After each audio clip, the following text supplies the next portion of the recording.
Students, welcome to the CM classes. Students, आज का हमारा जो सामान्य ज्ञान का जो टॉपिक है वो है भर्ती की समस्याएं, problems of recruitment. Let's start the topic. भर्ती की समस्याएं।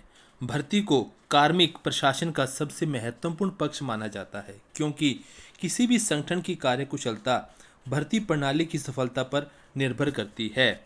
भारत में लोक सेवकों की भर्ती में अनेक प्रकार की समस्याएं सामने आती हैं। जिन समस्याओं का सामना भर्ती करते समय भर्ती करने वाली संस्था को करना पड़ता है वो इस प्रकार हैं।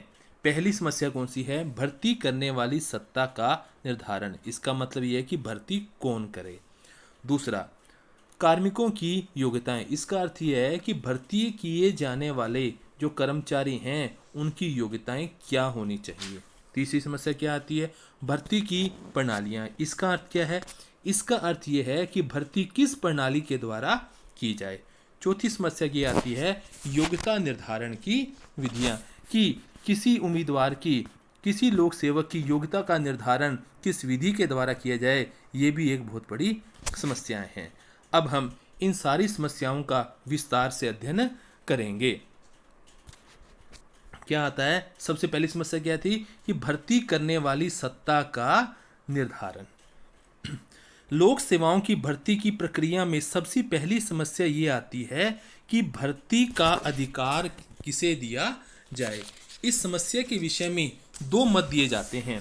पहला मत यह दिया जाता है कि यह मतलब भर्ती करने की जो सत्ता, मतलब जो शक्ति है, वो प्रत्यक्ष रूप से जनता के पास होनी चाहिए।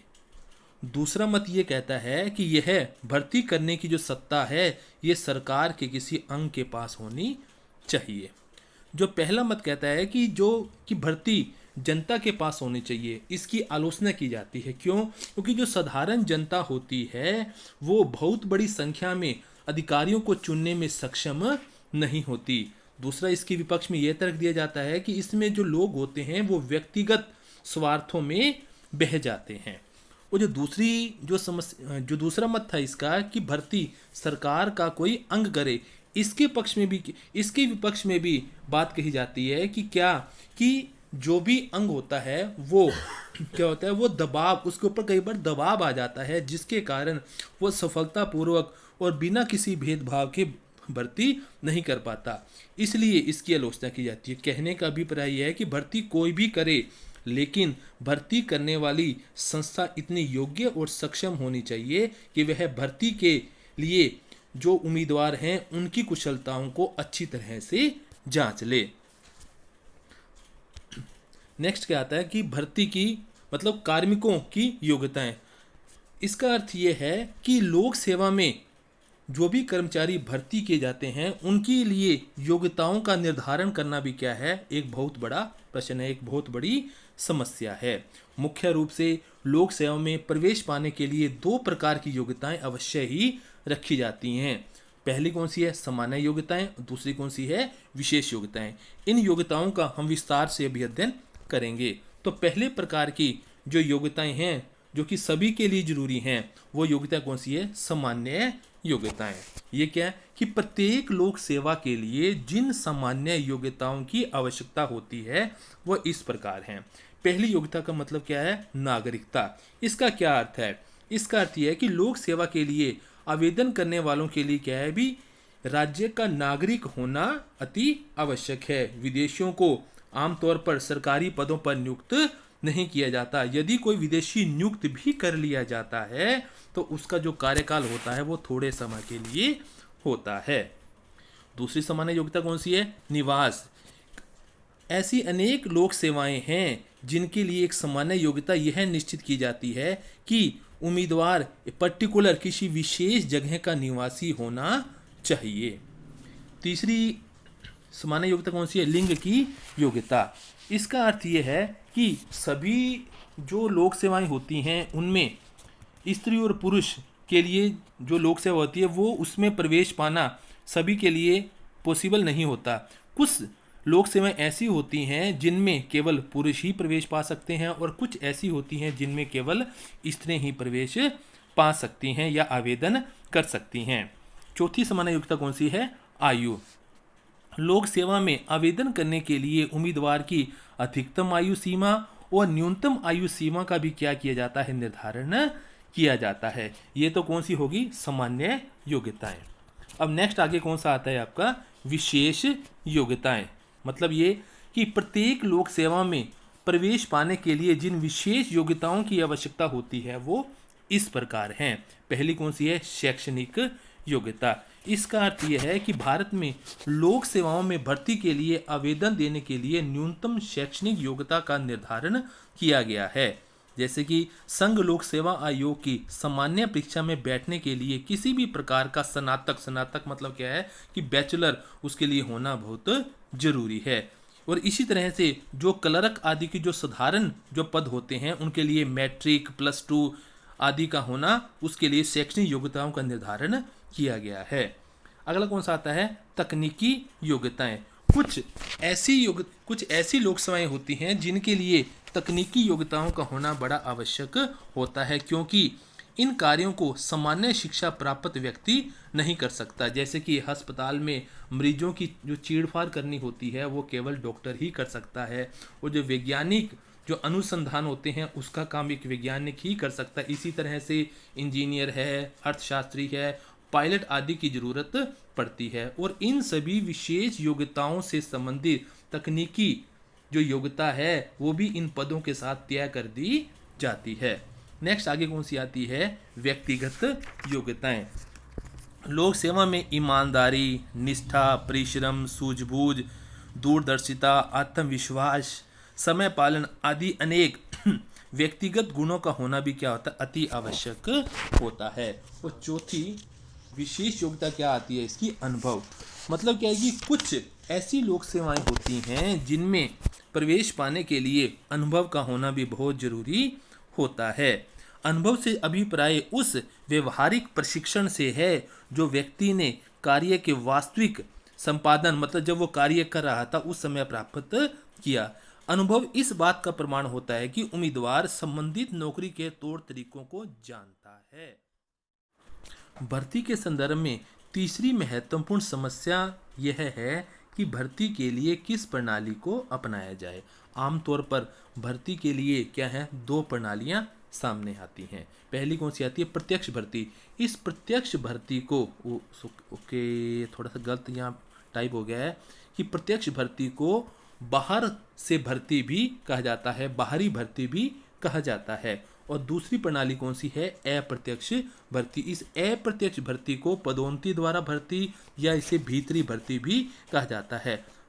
अब हम प्रत्यक्ष भर्ती क्या होती है और अप्रत्यक्ष भर्ती क्या होती है इसके बारे में पढ़ेंगे।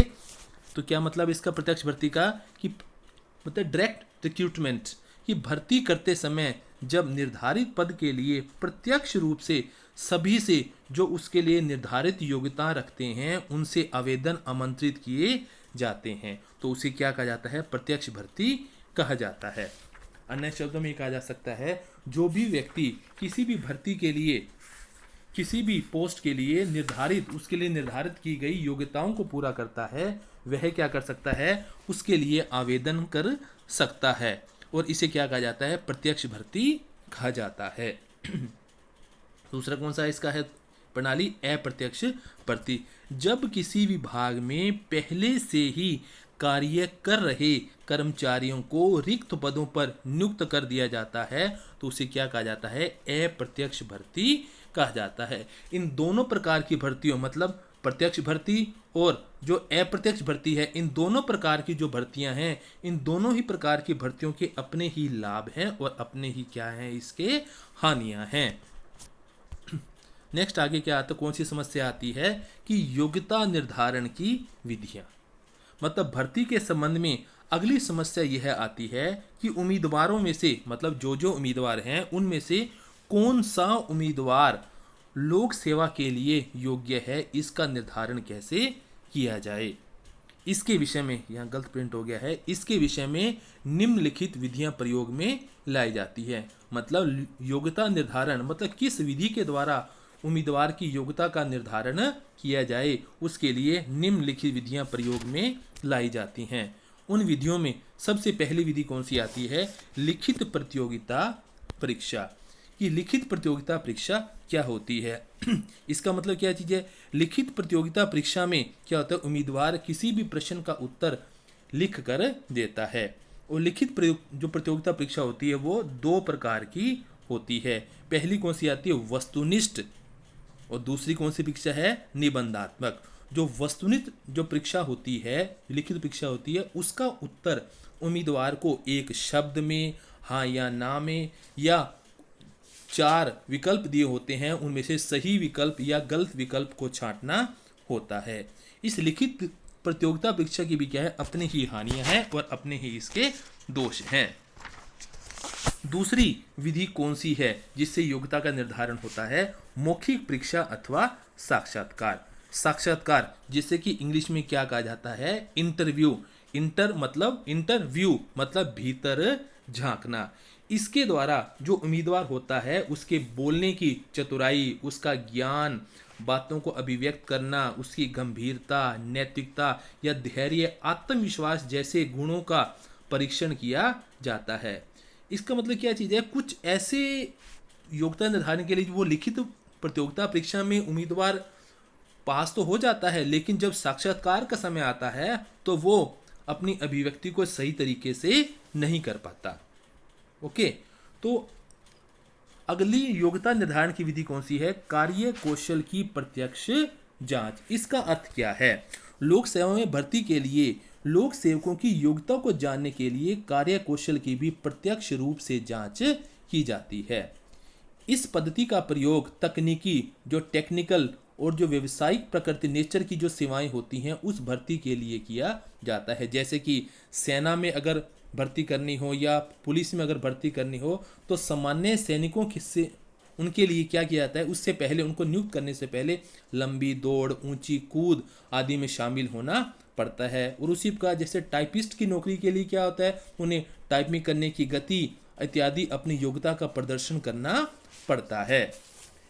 आगे कौन सा आता है योग्यता निर्धारण की विधियों में, शैक्षणिक और व्यवसायिक अनुभव का मूल्यांकन। इसका मतलब क्या है, कुछ खास नेचर के जो लोक सेवा के जो पद होते हैं उसमें लिखित परीक्षा को अवश्य नहीं माना जाता। इन पदों के लिए निर्धारित न्यूनतम शिक्षा एवं व्यवसायिक अनुभव प्राप्त व्यक्तियों से ही आवेदन मांगे जाते हैं और उन सभी आवेदनों की जांच के पश्चात उनमें से योग्य व्यक्तियों को ही नियुक्ति पत्र भेज दिए जाते हैं या सामान्य रूप से उनका साक्षात्कार कर लिया जाता है। स्टूडेंट्स, आज का हमारा जो लोक प्रशासन का टॉपिक था यहीं समाप्त होता है। मिलते हैं नेक्स्ट लेक्चर में किसी नए विषय के साथ। तब तक आप खुश रहें, स्वस्थ रहें और अपने आसपास सफाई बनाए रखें। जय हिंद।